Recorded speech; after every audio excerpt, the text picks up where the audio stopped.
नमो यदनुद्यासिना युक्ताः कर्मग्रन्थे निबन्धनं चिन्तन्ति कोविदास्तस्य को न कुर्यात् कतारतिम्।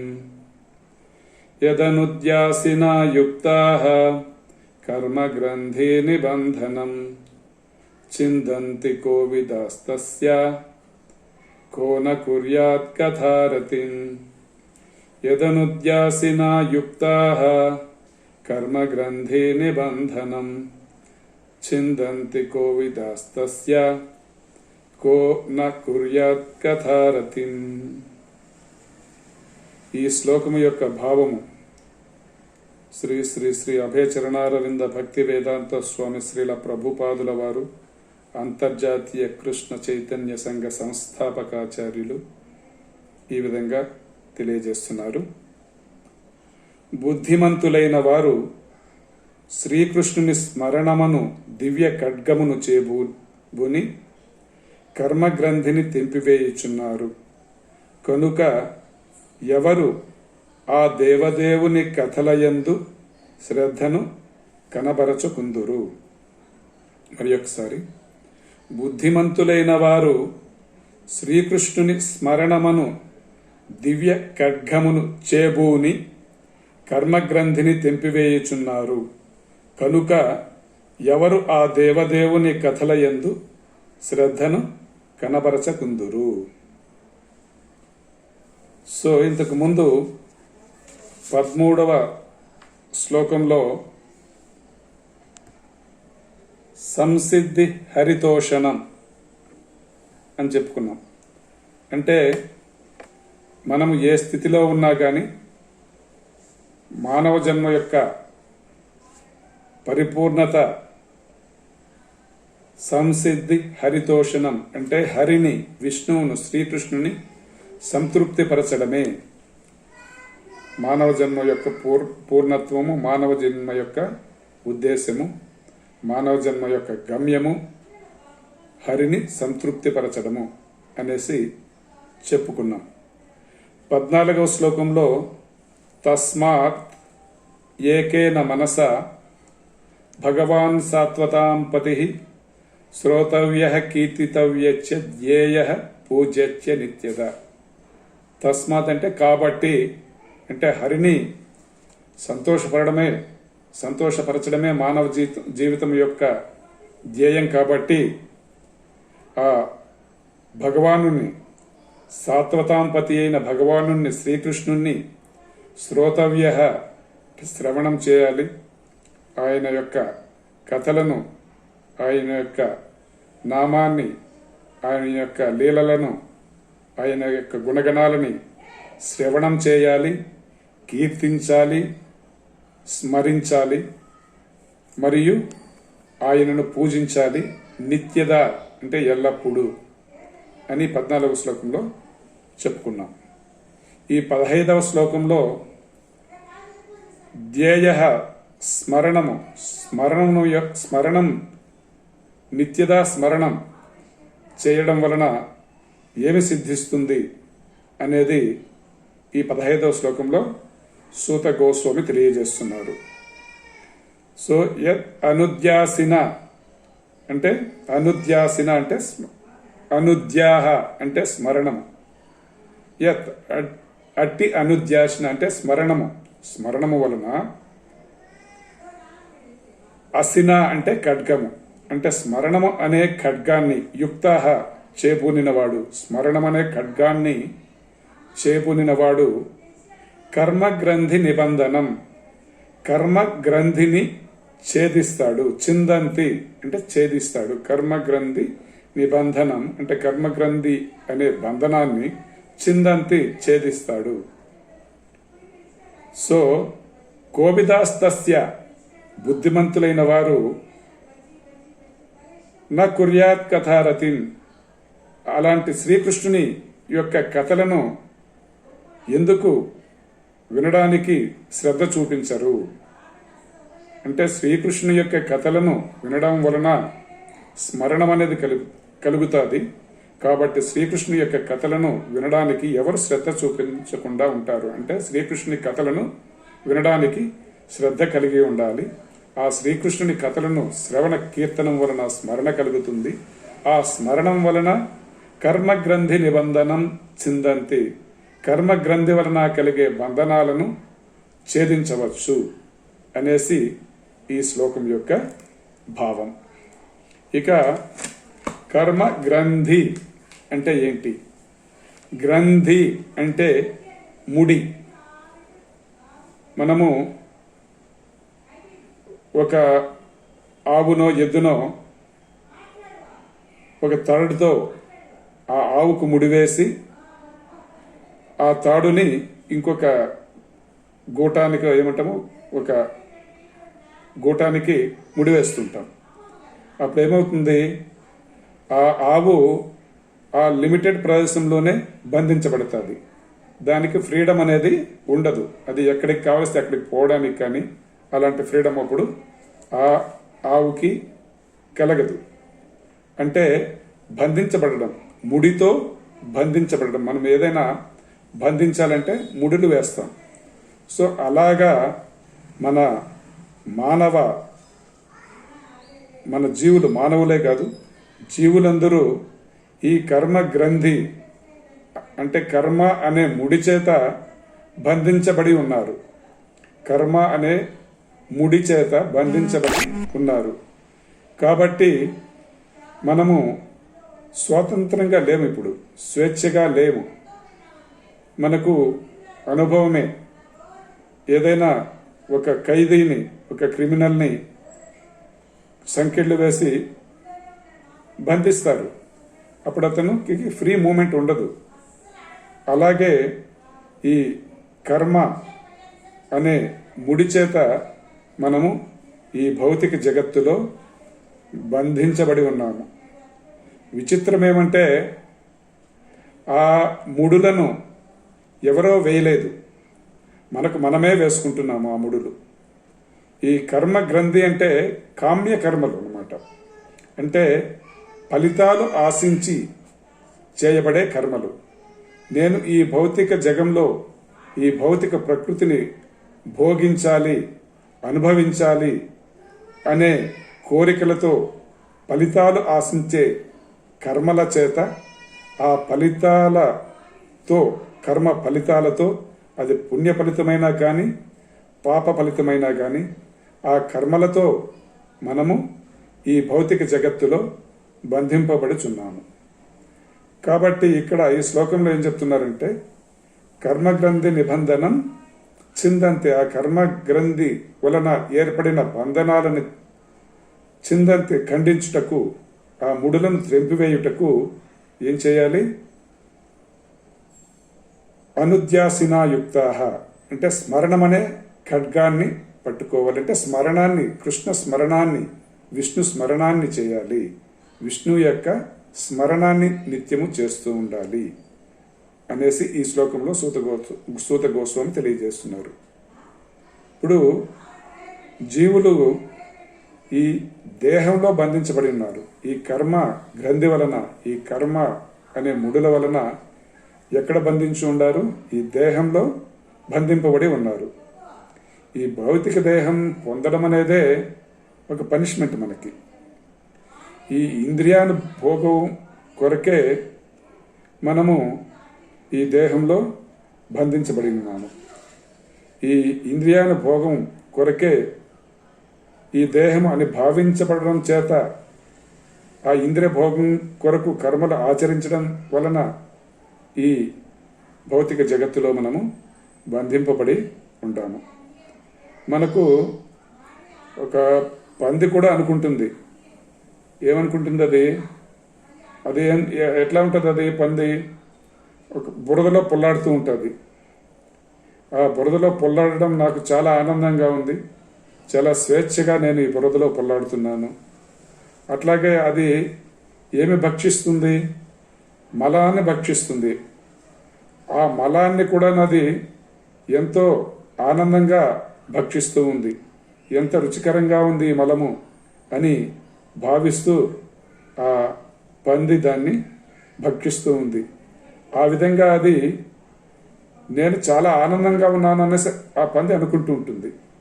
లేకపోతే అలా జీవించడానికి సాధ్యం కాదు. జీవులకి నేను ఈ భౌతిక జగంలో కూడా ఆనందంగా ఉన్నాను అని భావించకపోతే ఆ జీవులు జీవించలేరు. ఇప్పుడు పందిని మనం ఏమనుకుంటాము, చూడండి అది ఎంత నీచ జంతువు, ఎంత నీచంగా బ్రతుకుతుందో, ఎంత అధ్వానంగా ఉందో, దాని బ్రతుకు ఒక బ్రతుకేనా అనేసి మనం అనుకుంటాము. కానీ పంది నా జీవితం చాలా బాగుంది అనేసి అది భావిస్తూ ఉంటుంది. సో దీన్నే మాయ అంటారు. ఈ మాయ భౌతిక ప్రకృతికి, ఈ మాయ అనబడే భౌతిక ప్రకృతికి రెండు శక్తులు ఉంటాయంట. ఒక శక్తిని ఆవరణాత్మక శక్తి అంటారు, రెండవ శక్తిని ప్రక్షేపాత్మిక శక్తి అంటారు. ఈ ఆవరణాత్మక శక్తి యొక్క పని ఏంటంటే జీవుని యొక్క వాస్తవ జ్ఞానాన్ని కప్పి ఉంచి, అంటే జీవుని అజ్ఞానంలోనే ఉంచేటట్లు చేస్తుంది ఈ ఆవరణాత్మక శక్తి అనేది. అంటే అది ఎంతో దుర్భర పరిస్థితుల్లో ఉంటే కూడాను నేను బాగానే ఉన్నాను అనే భావన కలుగజేస్తుంది అనమాట. ఉదాహరణకు ఇంతకుముందు చెప్పుకున్నాం, పంది జీవితాన్ని తీసుకుందాం. దాని జీవితం ఎంతో దుర్భరంగా ఉంటుంది అనేసి మనం భావిస్తాము, ఎంతో అసహ్యకరంగా ఉంది అనేసి మనం భావిస్తాము. కానీ పంది అనేది నా జీవితం ఎంతో ఆనందంగా ఉంది అనేసి అది భావిస్తుంది.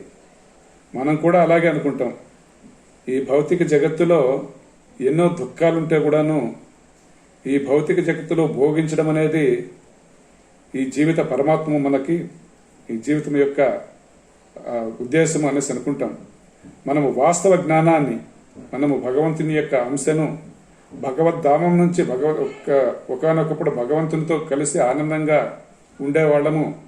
కానీ ఒక భగవంతుని పైన అసూయతో ఈ భౌతిక జగత్తులోకి మనము ఉంచబడ్డాము. దీనివలన మనకు ఇన్ని కష్టాలున్నాయి, ఇన్ని దుఃఖాలున్నాయి, ఇన్ని తాపత్రయాలు ఉన్నాయి అనేసి ఉన్నా కానీ మనం ఏమనుకుంటాము, ఇది బాగానే ఉంది, హాయిగానే ఉంది, ఇక్కడనే ఉండిపోదాం, మనము ఈ భౌతిక జగత్తులోనే ఉండిపోదాము, తిరిగి భగవద్ధామానికి చేరుకోవాలి అనే జ్ఞానం మనకు ఉండదు. ఈ ఆవరణాత్మక శక్తి అనేది ఈ జ్ఞానాన్ని కప్పిపుంచుతుంది.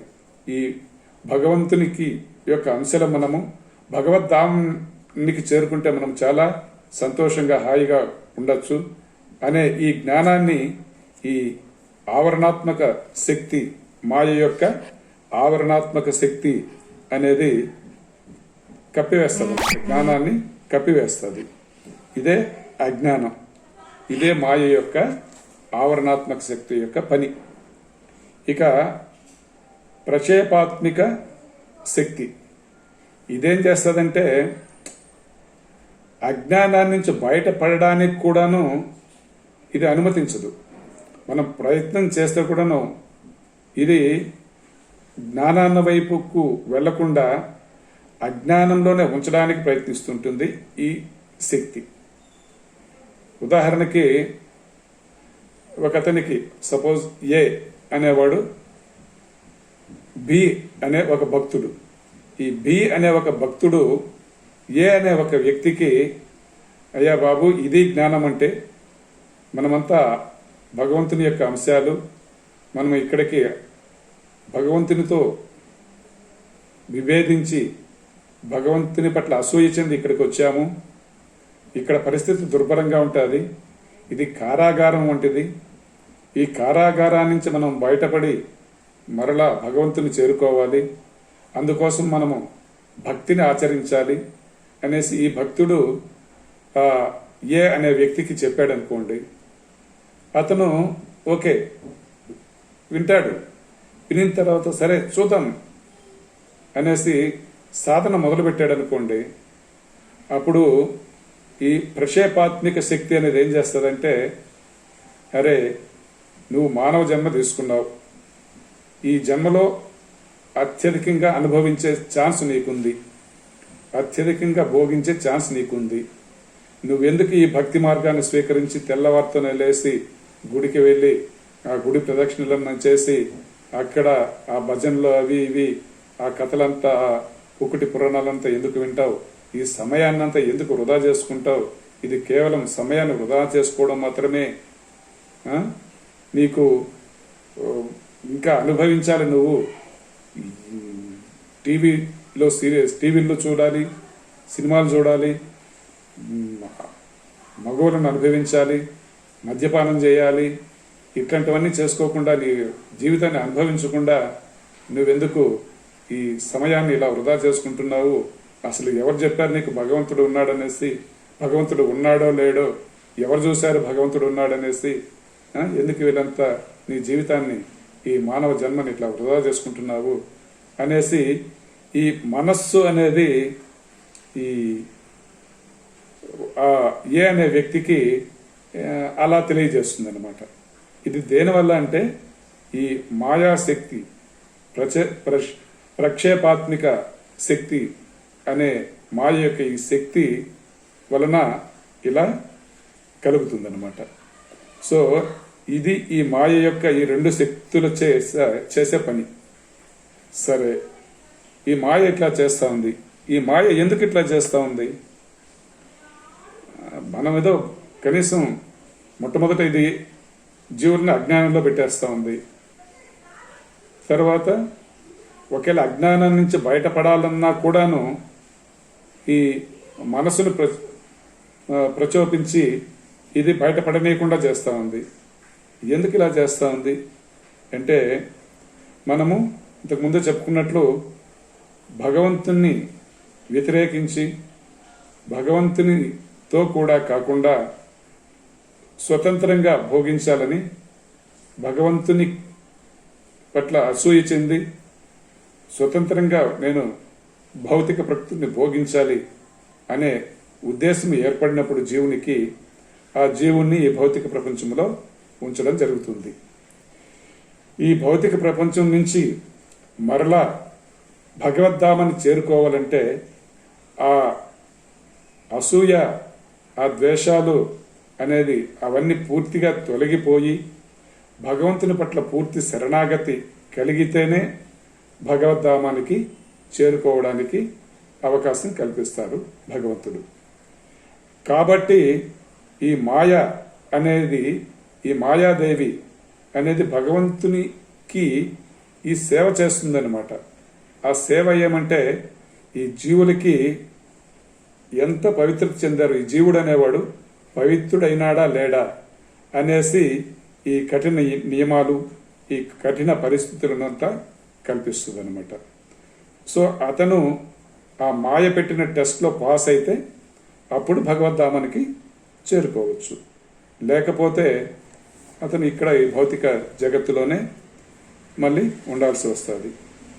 సో ఈ మాయ నుంచి బయటపడడం ఎలాగా? మరి ఎలాగా అంటే, బంధనాలలో ఉన్నవాడు, సంఖ్యలలో ఉన్నవాడు ఆ సంఖ్యలను, ఆ బంధనాలను తనకు తానే విడిపించుకోలేడు కదా.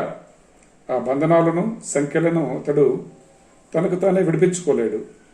ఎవరో స్వేచ్ఛగా ఉండే వ్యక్తి, అంటే బంధనాలు లేని వ్యక్తి, సంఖ్యలు లేని వ్యక్తి మాత్రమే అతని బంధనాలను, అతని సంఖ్యలను విడిపించగలడు.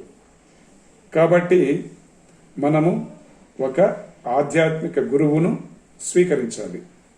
ఆ గురువు ఈ భౌతిక బంధనాలలో ఉండడు. ఉన్నటువంటి భౌతిక బంధనాలు లేనటువంటి గురువుని, పూర్తిగా ఆధ్యాత్మికతలో పరిపక్వత చెందిన గురువుని, పూర్తిగా దైవత్వంలో మునిగి ఉన్న గురువుని ఆశ్రయించాలి. అతను ఆశ్రయిస్తే అతను పూర్తిగా పవిత్రత చెంది, పూర్తిగా ఈ బంధనాల నుంచి విముక్తి చెంది ఉంటాడు. కాబట్టి అతను మనకు మార్గాన్ని తెలియజేస్తాడు. ఆ మార్గాన్ని అనుసరించి, ఆ భగవంతుని యొక్క భక్తిని ఆచరించి, ఆ శ్రీకృష్ణునికి శరణాగతి పొందితే తప్ప మనము ఈ మాయ యొక్క ఈ బంధనాల నుంచి, ఈ మాయ నుంచి మనము విడిపడలేము. అందుకే శ్రీకృష్ణ భగవానుడు భగవద్గీతలో చెప్తున్నాడు, దైవీ ఏష గుణమయీ మమ మాయా దురత్యయ మామేవ యే ప్రపద్యంతే మాయామేతం తరంతితే. ఏం చెప్తున్నారు భగవంతుడు? ఈ త్రిగుణాత్మకమైన మాయను, ఈ త్రిగుణాత్మకమైన నా ఈ దైవీ మాయను నిశ్చయముగా దాట శక్యము కాదు. అంటే ఈ మాయ శక్తి నుంచి తప్పించుకోవడానికి జీవునికి నిశ్చయంగా సాధ్యం కాదు, చాలా కష్టము. కానీ నన్ను చెందినవాడు, నన్ను శరణజొచ్చినవాడు మాత్రము దీన్ని సులభంగా దాటగలడు. గురువు అదే చెప్తాడనమాట. శ్రీకృష్ణునికి ఎలా శరణ పొందాలి అనే మార్గాన్ని ఆయన చూపిస్తాడు. అలాగా ఆ శ్రీకృష్ణ భగవానునికి శరణ పొందితే అప్పుడు ఈ మాయ నుంచి బయటపడేదానికి మనకు ఆస్కారము ఉంది. ఇక ఈ కర్మ గ్రంథి అంటే ఈ కర్మ ముడి అనేది ఎట్లా ఏర్పడుతుంది? ఈ కర్మ గ్రంథి వల్లనే మనం ఇక్కడ బంధింపబడి ఉన్నాము అని అంటున్నారు కదా. మరి ఈ కర్మ గ్రంథి, ఈ ముడి ఎట్లా ఏర్పడింది అనేది కొద్దిగా తెలుసుకుందాం. ఈ కర్మ గ్రంథి అనేది దేంతో మొదలవుతుందంటే ఈ స్త్రీ పురుష కామ సంబంధంతో మొదలవుతుంది. ఈ స్త్రీ పురుషుని పట్ల ఆకర్షణ, పురుషుడు స్త్రీ పట్ల ఆకర్షణ, దీనితో ఈ ముడి అనేది ఏర్పడుతుంది. సో ఈ ఆకర్షణ వల్ల ఏమవుతుంది? ఇద్దరు సంపర్కాన్ని చెందుతారు. అప్పుడు ముడి ఇంకొద్ది గట్టిగా బిగుసుకుంటుంది. ఆ సంబంధంతో ఏమవుతుంది? సంతానం కలుగుతారు. ఆ సంతానం వల్ల ఇంకొక ముడి వేయబడుతుంది. ఇంకొక ముడి వేసుకుంటున్నాం మనకు మనమే. మరి ఆ సంతానం ఉండడానికి, భార్య ఉండడానికి ఇల్లు కావాలి కదా. సో ఇల్లు ఏర్పరచుకోవాలి. ఇల్లు ఏర్పరచుకున్నాము. సో ఇంకొక ముడి వేసుకుంటున్నాము. తర్వాత భార్య పిల్లల్ని పోషించాలి కదా. సో దానికి సంపాదన కావాలి కదా. దానికి క్షేత్రము కావాలి. క్షేత్రము అంటే పొలమైనా కావచ్చు, అంటే పంటలు పండించే పొలమైనా కావచ్చు, అది క్షేత్రమే. తర్వాత మనము చేసే ఏ పనైనా క్షేత్రం అవుతుంది. వ్యాపారము, ఉద్యోగము, మనం అంటుంటాం కదా, నువ్వు ఏ ఫీల్డు, నీది ఏ ఫీల్డ్ అంటుంటాం. ఫీల్డ్ అంటే క్షేత్రము. అంటే నువ్వు ఏ పని చేస్తున్నావు, ఏ వ్యాపారం చేస్తున్నావా, ఉద్యోగం చేస్తున్నావా, వ్యవసాయం చేస్తున్నావా, ఇంకొకటి చేస్తున్నావా, ఇవన్నీ క్షేత్రాల కింద వస్తాయి. కాబట్టి ఈ క్షేత్రం అవసరం అవుతుంది. సో ఇది ఇంకొక ముడి. అట్లాగే బంధుమిత్రులు ఏర్పడతారు. ఇది ఇంకొక ముడి. ఇట్లా ముడులు పైన ముడులు మనము గట్టిగా మనకు మనమే ముడులు వేసుకుంటున్నాము. సో ఇలాగా ఈ ముడులన్నీ ఏర్పడతాయి. ఈ కర్మ గ్రంథి అనేది చాలా గట్టిగా ముడులన్నీ ఏర్పడతాయి. ఇవన్నీ స్థూలమైన ముడులు. ఇంకా కొన్ని ముడులు ఉన్నాయి, అవి చాలా సూక్ష్మంగా ఉంటాయి. అవేమంటే కీర్తి, ప్రతిష్ట, ఇట్లాంటివి. సో ఇట్లాంటివి సూక్ష్మమైన ముడులు. ఇవి మనకు తెలియకుండానే బయటకు కనిపించవు. ఇవి ఈ భార్య, పిల్లలు, బంధువులు, మిత్రులు, ఇల్లు, పొలము, ఇవన్నీ బయటకు కనిపిస్తూ ఉంటాయి. కాబట్టి ఇవి స్థూలమైన కర్మ గ్రంథులు అన్నమాట. కానీ మనకు కీర్తి కావాలి, ప్రతిష్ట కావాలి, ఇట్లాంటివి కొన్ని ఉంటాయి. ఇవి బయటకు కనిపించవు. ఇవి సూక్ష్మమైన ముడులు. సో ఇలాగా ముడులకు పైన ముడులు మనము గట్టిగా వేసుకొని ఈ భౌతిక జగత్తులో పడిపోతున్నాం అన్నమాట. ఇక ఈ ముడిని గట్టిగా పడిపోయింది అనుకో, మనం ఇప్పడానికి చాలా కష్టం. ఒక్కొక్కసారి చూస్తుంటాం మనము ముడులు గట్టిగా బిగుసుకుపోయి ఉంటే కానీ మనము విప్పడానికి చాలా కష్టపడుతుంటాం. అప్పుడు ఆ ముడులను విప్పడానికి మనం ఏం చేస్తాం? ఒక చాకో, ఒక కత్తో ఏదో తీసుకొని దాన్ని కోహేస్తాం. అంటే ఆ ముడిని ఖండిస్తాం. అప్పుడు ఆ ముడి చాలా సులభంగా విడిపోతుంది, ఆ బంధనం అనేది విడిపోతుంది. అలాగా ఇక్కడ ఈ చాకు కత్తి అనేది ఏమని చెప్తున్నారు? కృష్ణ స్మరణ, శ్రీకృష్ణ స్మరణ అనే కత్తిని, ఖడ్గాన్ని చేపట్టి ఈ ముడులను, ఈ కర్మ గ్రంథిని విడిపించుకోవాలి అనేసి చెప్తున్నారు. అంటే కృష్ణ స్మరణ, హరే కృష్ణ కృష్ణ కృష్ణ హరే హరే, హరే రామ రామ రామ హరే హరే అనే ఈ జప కీర్తనలు జరుగుతూ ఉంటే నిత్యము కృష్ణ స్మరణ ఎప్పుడూ ఉంటుంది. అలాంటి కృష్ణ స్మరణ అనే ఖడ్గాన్ని చేపట్టి ఈ కర్మ గ్రంథులను తెంపివేసుకోవాలి అనేసి ఈ శ్లోకంలో సూత గోస్వామి తెలియజేస్తున్నారు. ఈ కర్మ వలననే, ఈ కర్మల వలననే మనకు ఈ సంసార చక్రంలో మనము బంధింపబడుతున్నాం. ఒక్కొక్కసారి మానవ జన్మ రావచ్చు, నెక్స్ట్ లేకపోతే కుక్క జన్మ రావచ్చు, పంది జన్మ రావచ్చు, పిల్లి జన్మ రావచ్చు, ఏదైనా సరే ఈ కర్మల వల్లనే మనము ఈ భౌతిక జగత్తులో బంధింపబడుతున్నాం. ఒక్కొక్కసారి దేవతా జన్మ కూడా రావచ్చు. మనం చేసిన పుణ్య కార్యాలను బట్టి దేవతా జన్మ కూడా రావచ్చు. కానీ దేవతా శరీరం వచ్చినంత మాత్రాన మనము ఈ కర్మ గ్రంథం నుండి, ఈ బంధనాల నుంచి బయటపడిపోయినామనేసి అర్థం కాదు. ఈ దేవతా శరీరం, దేవతలు కూడాను ఈ కర్మ గ్రంథితో బంధింపబడిన వారే. మనం ఒక్కొక్కసారి అనుకుంటూ ఉంటాం, ఈ భౌతిక అభివృద్ధి అంటే బాగా సంపదలు భౌతికంగా బాగా అభివృద్ధి చెందితే ఆనందంగా ఉండగలము అనేసి మనము ఒక్కొక్కసారి అనుకుంటూ ఉంటాం. దీన్నే దురాశ అంటాం. సో అంటే ఇంకొంచెం సంపద ఇప్పుడు కొంత ఉంది, ఇంకొంచెం ఎక్కువ సంపాదించుకుంటే ఇంకా ఆనందంగా ఉంటాం, ఇంకా కొద్ది ఎక్కువ సంపాదించుకుంటే ఇంకా ఎక్కువ ఆనందంగా ఉంటాం, ఇట్లా అనుకుంటూ ఉంటాం. మొత్తానికి ఇలా అనుకుంటూ ఆనందంగా ఉండలేకపోతున్నాం. ఆ సంపాదననే పడిపోయేసి మనము ఆనందంగా ఉండలేకపోతున్నాం. దీనికి ఒక చిన్న కథ చెప్పుకుందాం. ఒక గ్రామంలో ఒక చిన్న రైతు ఉండేవాడంట. కొంత పొలము, ఒక 2 ఆవులు, భార్య, కొడుకు, కూతురు, ఇది అతని సంసారం. చాలా ఆనందంగా పొలంలో కష్టపడడం, ఆ పొలంలో వచ్చిన ఆహార ధాన్యాలు, కాయగూరలు, ఆవు పాలు, వీటితో చాలా సుఖంగా జీవిస్తున్నాడు అతను. ఊరిలో ఒక పెద్ద ఆయన ఏదో భగవంతుని కథలు అవి చెప్తూ ఉంటాడు.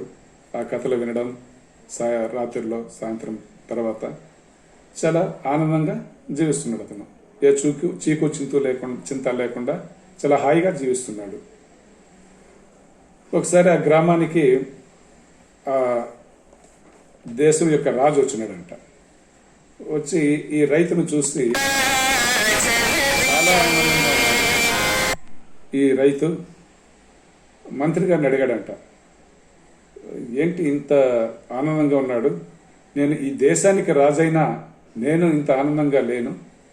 ఈ ఒక సామాన్య రైతు, ఒక చిన్న రైతు ఇంత ఆనందంగా ఉన్నాడు, దీనికి కారణం ఏంటి తెలుసుకోవాలి అనేసి ఆ మంత్రిని అడిగాడంట.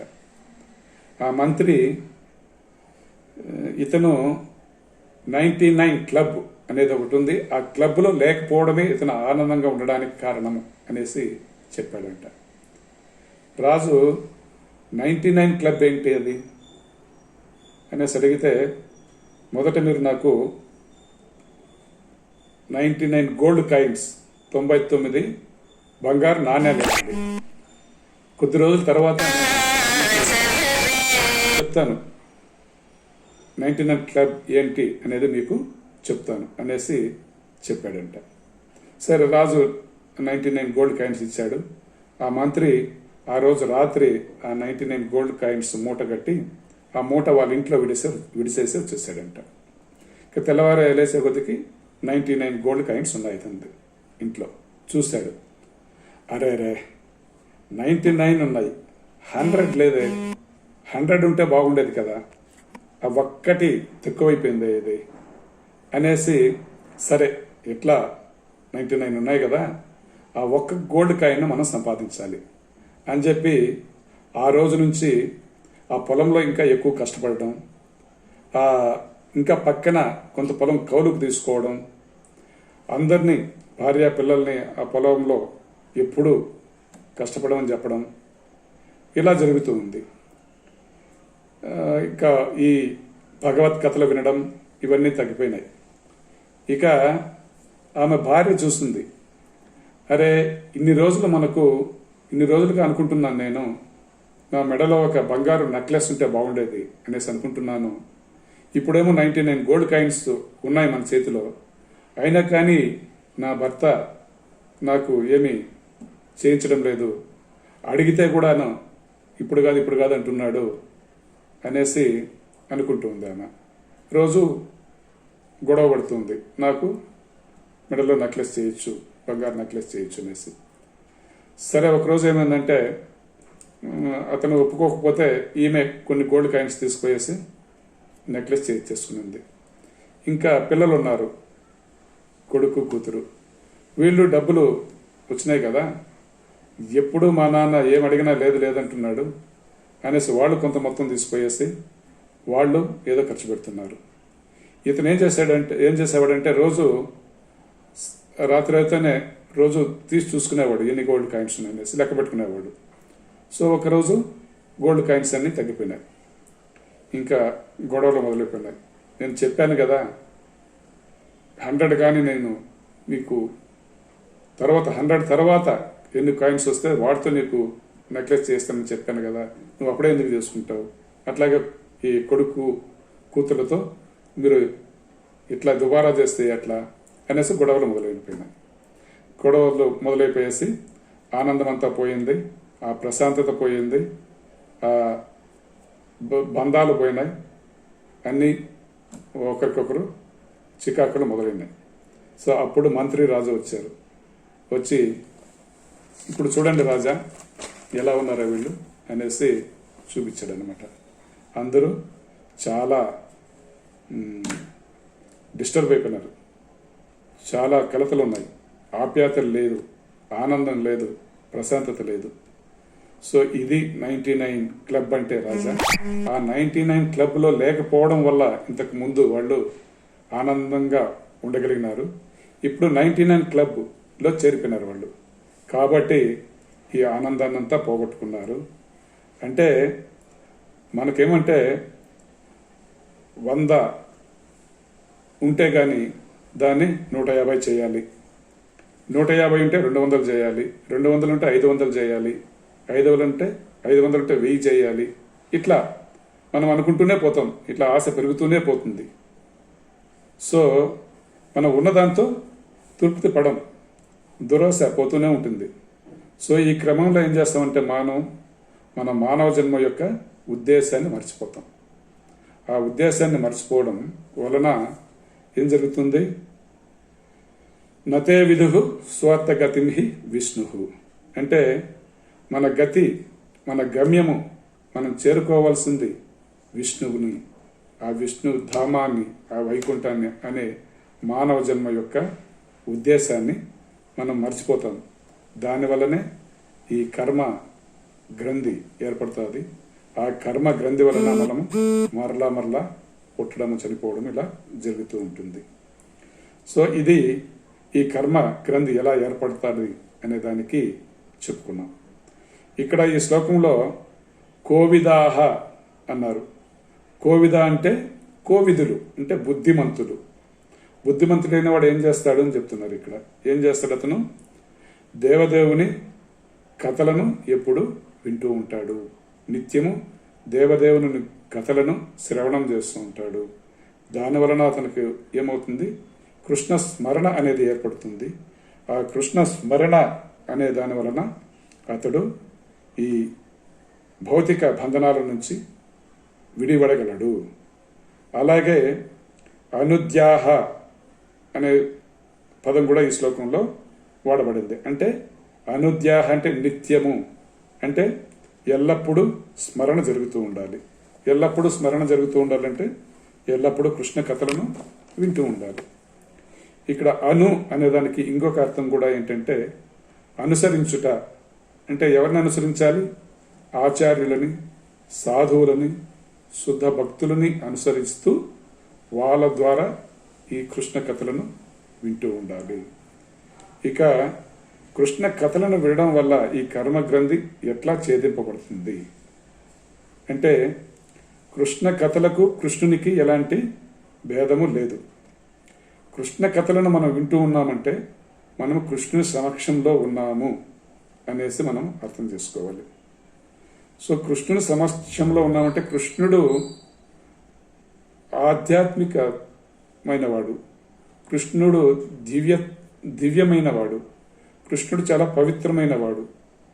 కాబట్టి మనము కృష్ణ కథలను వింటూ ఉండడం వలన, కృష్ణుని సమక్షంలో ఉండడం వలన మనకు ఈ భౌతిక భోగాల పట్ల కోరికలు నశించి ఈ కామ్య కర్మలను మానివేస్తాము. ఈ కర్మలను మానివేయడం వలన మనము కృష్ణుని కర్మలను అంటే కృష్ణ భక్తిలో కర్మలు చేస్తూ ఉంటాం. అలా కృష్ణ భక్తిలో కర్మలను ఆచరించడం వలన ఏమవుతుంది? ఈ కర్మ గ్రంథి అనేది ఉండదు. ఈ కర్మ గ్రంథి అనేది ఉండకపోవడమే కాకుండా ఈ ఆల్రెడీ ఏర్పడిన కర్మ గ్రంథులను కూడాను ఇది కట్ చేసేస్తుంది, ఖండిస్తుంది. కాబట్టి ఈ కృష్ణ కథలను వినడం వలన ఈ కర్మ గ్రంథి ఛేదించబడుతుంది. ఆ కర్మ గ్రంథి ఛేదించడం వలన మనము భౌతిక బంధనాల నుంచి విడిపడగలము. ఇది ఎలా చెప్పుకోవాలంటే ఇప్పుడు ఇనుము ఉంది, ఒక ఇనుప రాడ్, ఇనుప కడ్డీ ఉంది. ఆ ఇనుముని మనము నిప్పులో ఉంచామనుకోండి, అట్లాగా కొద్దిసేపు ఉంచితే ఏమవుతుంది? ఆ ఇనుము కూడాను ఆ నిప్పు యొక్క స్వభావం కలుగుతుంది. అలాగా మనము కృష్ణ కథలను వింటూ ఉంటే కృష్ణ సమక్షంలో ఉన్నట్టు ఉంటుంది.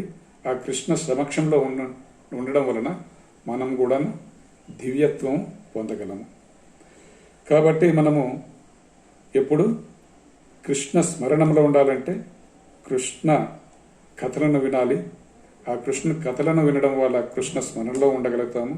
ఆ కృష్ణ స్మరణలో ఉండడం వలన మన కర్మ గ్రంథి అనేది ఖండింపబడుతుంది. ఆ కర్మ గ్రంథి అనేది ఖండింపబడడం వలన ఈ భౌతిక బంధనాలు అనేవి తెగిపోతాయి. ఈ భౌతిక బంధనాలను తెగిపోవడమే ముక్తి అనేసి అంటారు. అంటే ఈ ముక్తి అనేది సెకండరీ రిజల్ట్ అంటారు అనమాట. అంటే గౌణ ఫలము. అంటే ఇది ప్రైమరీ కాదు. ప్రైమరీ అనేది కృష్ణ భక్తి. ఇప్పుడు కర్మ ప్లస్ భక్తిని కర్మయోగము అంటారు.